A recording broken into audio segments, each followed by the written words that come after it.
So this is called Deja Vu. You promised me we never lose contact. But every time I text, you never reply back. Just like verbal combat to get a word from you. A non-verb from you. I'm concerned from you. I haven't heard from you. In some months, man, it feel like forever. I reminisce on all the things that we did together. We went from talking every day to see you whenever. I guess it's whatever. You told me love is more than 4 letters, but I guess you was bluffing. Treat that word like it's nothing. So when you tell me you love me, you just saying I'm nothing, but I ain't tripping off nothing. I ain't tripping off you. But when I think of love, I get deja vu. Deja vu. Thank you. Raw Mark Beat. What's good, y'all? It's your girl Mars Mercury here with Raw Art TV. I'm back for another video sitting next to Dope Creative. He gonna introduce himself. We gonna get to know him and see what he's about. My name's Keion Staton. I'm 21 years old, and I just recently self-published my own book entitled She. That's what's up. Okay, so normally I ask a question, which is, what's the source that make you gifted?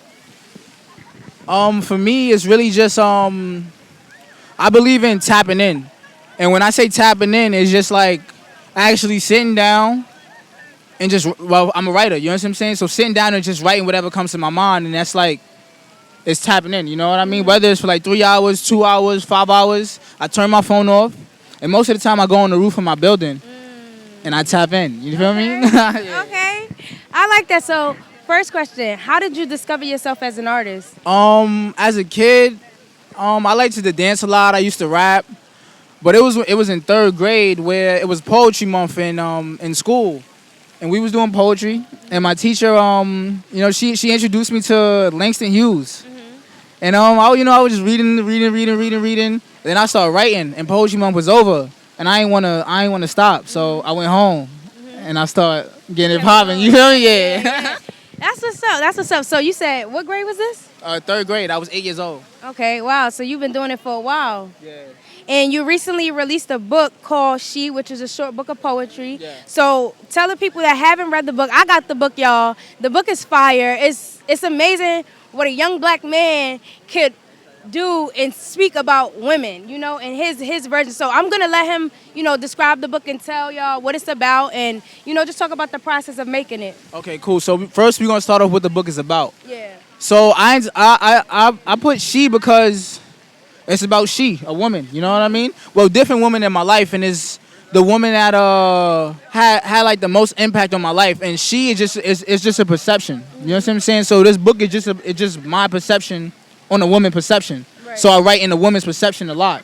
And each poem is just a perception that a woman gave to me. Okay. And when it comes to the process of making the book, when I first knew I wanted to write the book, I did about like 100 new poems. And I was like, I'm not really feeling like I'm writing this, but I'm not feeling it the way I'm supposed to be feeling it. You know what I mean? So I just went back into like my database of, of my poetry, like of books I wrote. So I got poems in here that I wrote when I was like 16. You know what I mean? For girlfriends I was with when I was 16. But it's not only girlfriends. I got like my mom, my friends. It's just different perspective that women gave me. Okay, that's what's up. So how has like Brooklyn been, because you're from Brooklyn, right? Yeah. How has like Brooklyn influenced your writing skills and just you writing poetry in general?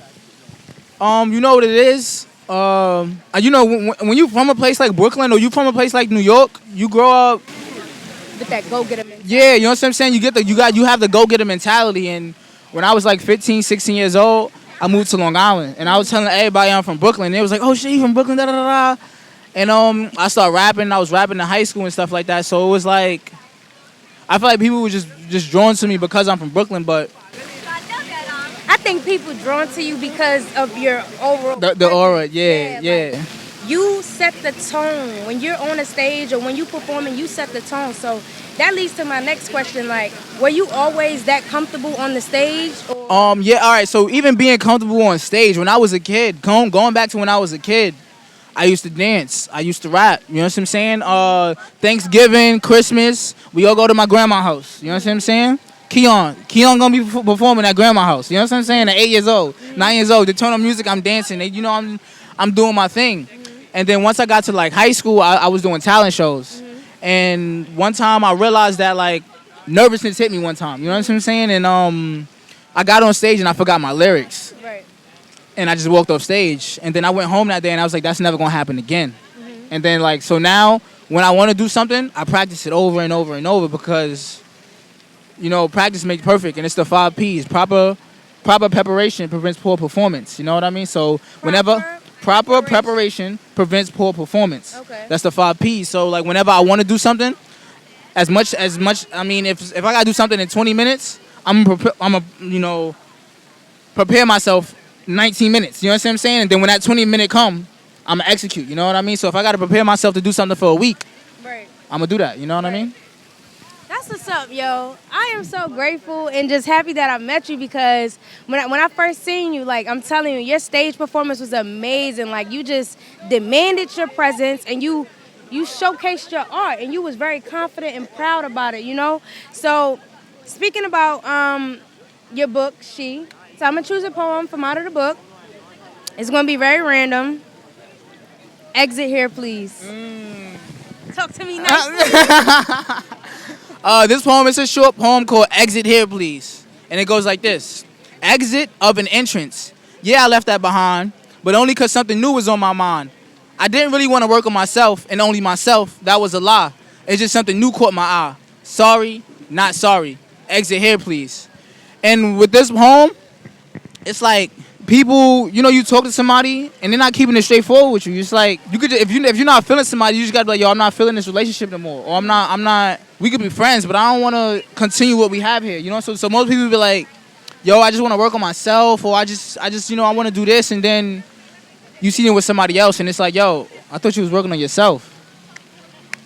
I really thought you was working on yourself. You know what I mean? And then when people say they want to work on themselves, it's like, to be honest, as human beings, we gotta coexist with each other. Right. So even if we are together, you still can work on yourself. Right. So that's just like an excuse to be like, it's a weak excuse. Yeah. Somebody said it, and now it's a trend. You know what I mean? It's like, I just want to work on myself. You can work on yourself while you're in a relationship. You can work on yourself while you're working on your company. You can work on yourself. You work on yourself every day. You've been working on yourself ever since you was a kid, when you didn't know nothing. You was working on yourself. You know what I mean? So when somebody say they want to work on themselves, you gotta. It has to be the honest truth. Like, you gonna stop talking to somebody and you gonna say you work on yourself. Actually work on yourself, because if they find out you talking to somebody else or something else is happening, that person's gonna be hurt. Right. You know what I mean? So. And that's why I call it exit of an entrance, is because it's like you're exiting this person's life, but the entrance is at the next person. You know what I mean? Yeah. So it's just like an exit of an entrance. Right. You just hopping from one relationship to another. Right.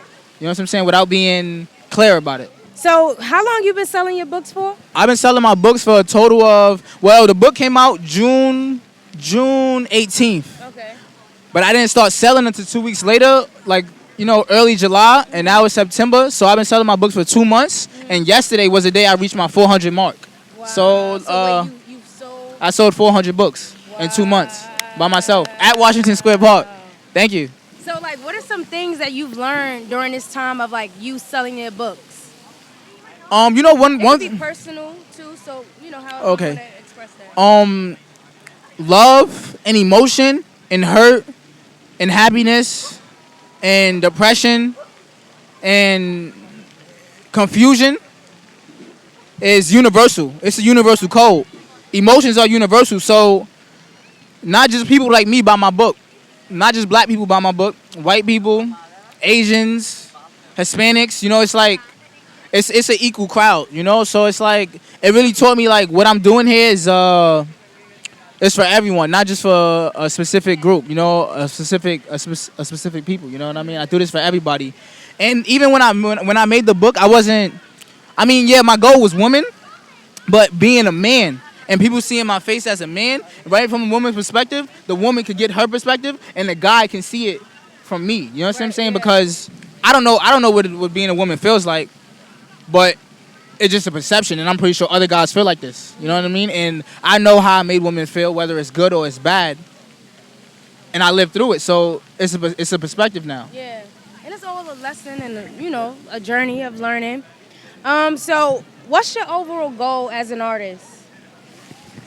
That's a big question. My overall goal, I actually rap, so I'm gonna be doing music soon. Okay.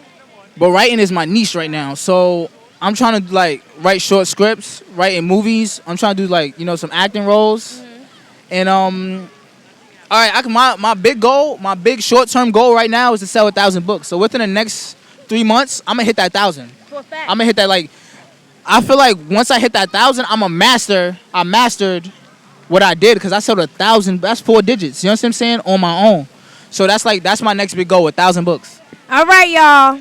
That's his next big goal. And if y'all want to help him get there, in which I feel like y'all should, just because off rip, just because like it's not even only about his art, but it's just a bigger picture of it. So help him reach that 1,000 goal. And yeah, it's gonna be lit. You know what I'm saying? I'm so excited for you. I'm so happy that you decided to self-publish your book. I'm just so grateful and so proud of you myself. And thank you. Thank you. Thank you so much. Thank you. And You can find me on Instagram at Keion211, Keion 211, and also my website. It's the link in my bio, but it's my name, KeionStaton.com. Keion Staton. lit. Thank you.